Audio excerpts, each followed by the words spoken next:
This is probably one of my wildest ideas I've ever gone through with. I'm not the most serious runner, but my wife has gotten me into it enough so that I've actually ran a few half marathons at this point.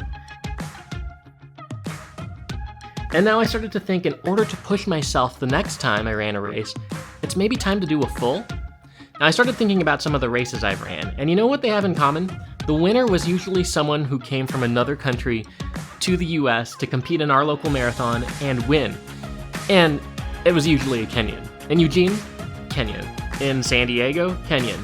In Albuquerque, I can't remember, but here's why it was likely Kenyan. The world record marathon time belongs to a Kenyan. In fact, 7 of the top 10 times belong to a Kenyan.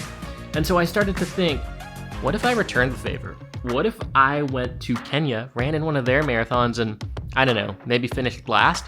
Like I said, I'm not a serious runner. Do they even have non-serious runners in Kenya? Well, they're about to. You know what's funny about an idea like this? It's that then you have to go actually do it. Otherwise, it's just a wild idea. Enter the training phase. Whew, we did it! 13.1 miles. It is just about 9 a.m. on a Thursday, and I got a whole normal work day ahead of me, and I just ran a half marathon beforehand. It's so cool. I've ran 3 half marathons officially, but I've never gone further, and so this is my first unofficial half marathon. Definitely not a crowd because it's raining so much. I passed like maybe 4 people in total around this lake that I've been running around for over 2 hours. I had to get up at like 5:30 a.m. to get to this because we actually got flash flood warnings for today, so it looked like the early hours would be my like only sliver to get this done, and I'm glad I did. Woo! So here's the thing about marathon training. Apparently, it takes a lot of time. I mean, running a marathon itself is time consuming, especially if you're not particularly fast. But training for one? In some ways, that's the bigger commitment. And it's not like I typically have an abundance of time. I had to figure out how to make this work around childcare schedules. Deanna is pretty much a saint for figuring that out with me. I had to schedule my long runs around work days and weather conditions. February, which means this is my 3rd morning of running a half marathon before going into work. Oh, and I had 9 international trips during this training period that disrupted the flow of things. All right, it is exactly 9 in the morning in Valencia, Spain, and I just finished a 9-mile run. But as I kept hitting new PRs, things actually started to feel pretty good. Bad, but good.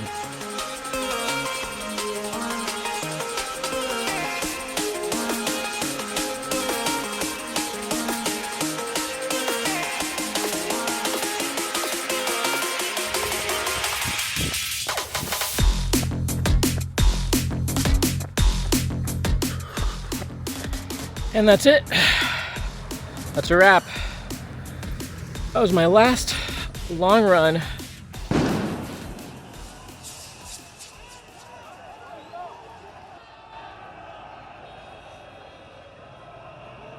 Dozens were arrested in Kenya's capital Nairobi on Tuesday as they protested a controversial finance bill. All right, little life update, and this one's kind of a big bummer. All right, this weekend, this Sunday, I was supposed to be running in a marathon. I've been training for it since the beginning of the year, basically, maybe even a bit further than that. And yeah, I've been feeling good. I got myself into a good spot. I ran about 20 miles the last time I did a long run, so I was like, perfect, let's cap it there, we're ready to go. And then, yesterday, I find out that it's not happening this weekend. I'm gonna get into why a totally different time, because it's a long story, but the long story short, police used stun grenades, tear gas and water cannons to disperse crowds taking part in the Occupy Parliament demonstration. When I first found out that this wasn't going to happen, I started thinking about my options. And I started thinking, like, 4 years from now, what's going to be the better story to retell? And even though it's going to be a lot harder, having to come up with a new training plan, And by the way, one thing that makes it complicated is I have this other work trip that kicks in about a month, and so I'm gonna have to be in like maintenance mode. Then I'm gonna have to stop for 2 weeks to travel, and then I'm gonna have this tight window in which I gotta like ramp back up and then rest and taper. So all that is complicated. But I started to think like, what would actually be the satisfying story to retell? You don't sign up for a marathon if you're allergic to challenges, right? So, bummer. Nothing else to do.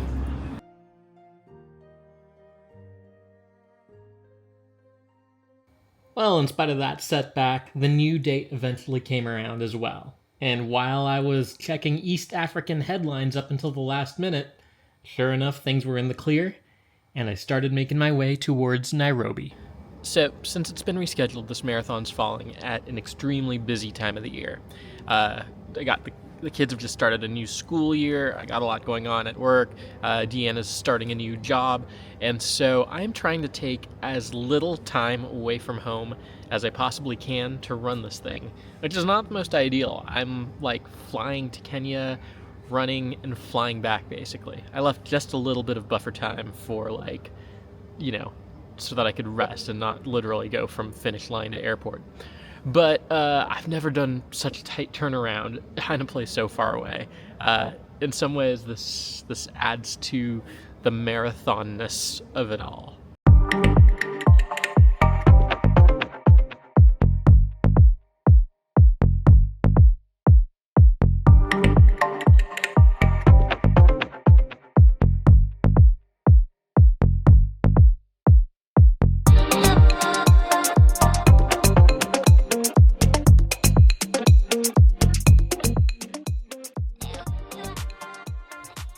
So I guess one big question is, why do Kenyans dominate running so much?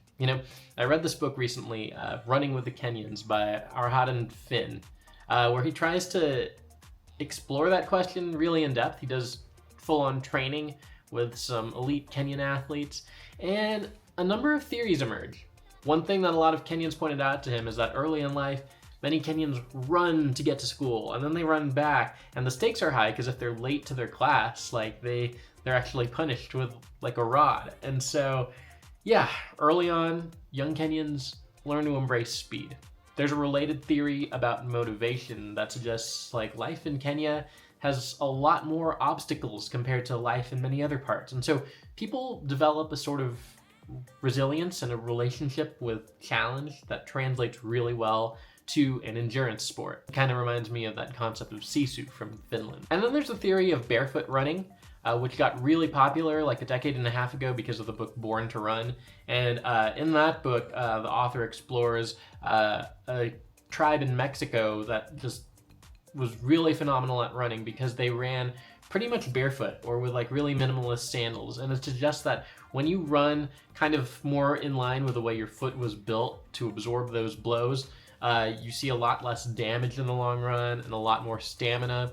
And since many Kenyans kind of grew up in a similar state, that could apply here as well. Some scientists have studied the typical Kenyan diet. Ugali, which is like the staple carb, is really good for sustained energy over a long period. And then, of course, there's the theory that they're just built different. Now, there is a common body type that's pretty widespread throughout East Africa, like a tall and slender build with a wide gait, which seems like it would favor runners quite a lot. So maybe there is something to it. I do know you really got to be careful with that one, though, because throughout history, there have been so many episodes of people attributing like a superhuman quality to black bodies in particular. And while that might sound like a compliment at first, it's been used to justify things like exploitative labor, slavery, colonialism, all that. I mean, you still see this in a lot of episodes of medical racism and black patients not having their symptoms being taken as seriously. So yeah, tread with caution. Anyway, I got a race tomorrow, so I probably shouldn't be keeping myself up thinking of medical racism and the physicality of colonialism and all that.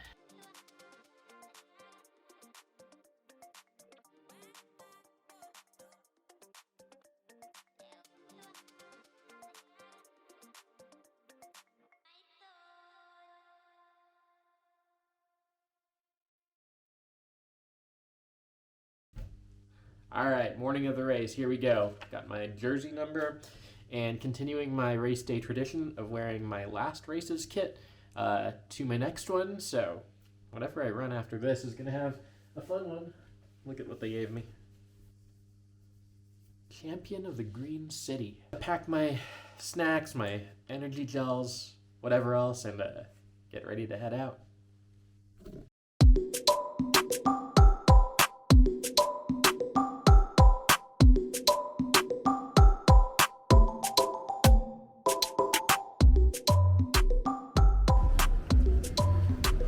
Okay, I'm at the starting line now. Okay, I'm at the stadium now, which is the starting line and the finish line. Made it, even though it took an interesting walk through the early morning streets of Nairobi. But we are here, and yeah, I'm not going to be in one of the early packs, so I don't know how long I have till I actually start. So let's just stretch it out.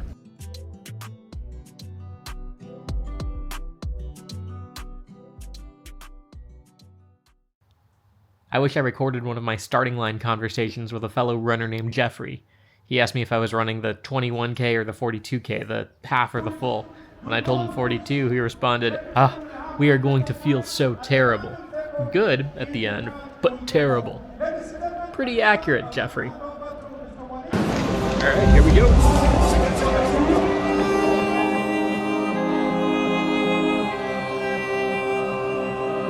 The race began.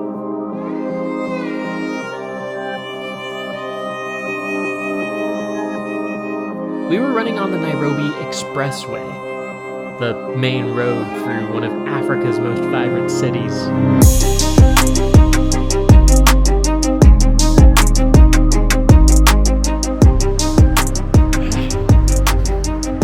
Alright, I'm about 7K into this, and honestly, this is rough. I normally get a better boost at the beginning.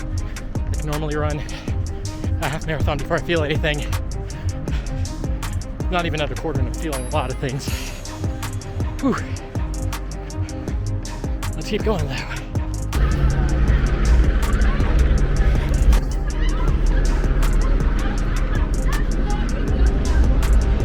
Now, is it really a marathon if you don't encounter some sort of painful adversity midway through? Okay. That was the worst moment for me so far. It happened. I had a full-on calf lockup, Charlie horse basically. Got so bad that the muscle was just like involuntarily flexed and I couldn't do anything about it. Thankfully, a really nice guy came to help massage it back to normalcy, to the point where I can walk on it. But yeah, I still have about half of this course to go, and I don't want to be walking the entire thing, but we'll see. I would have to walk about 10K before being able to attempt to run again. And when that happened, I wouldn't be running at my normal speed. I would be trotting, essentially. Which meant it was questionable whether or not I would finish on time. Maybe my joke about running the Nairobi Marathon and coming in last wouldn't be that much of a joke. And then it happened. I saw it. After all that, the finish line.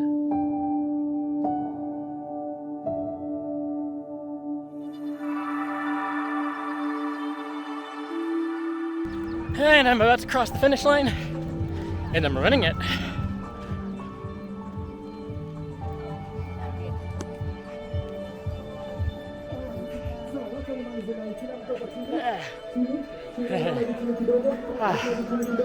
Asante sana. Thank you. Woo. Okay, that took work.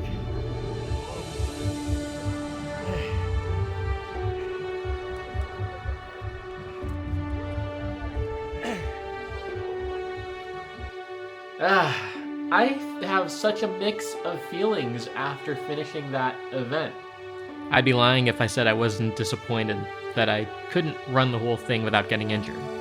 But I was also happy to have finished, and amazed that this wild idea actually went down. And of course, really grateful for her life and for Deanna for making this possible.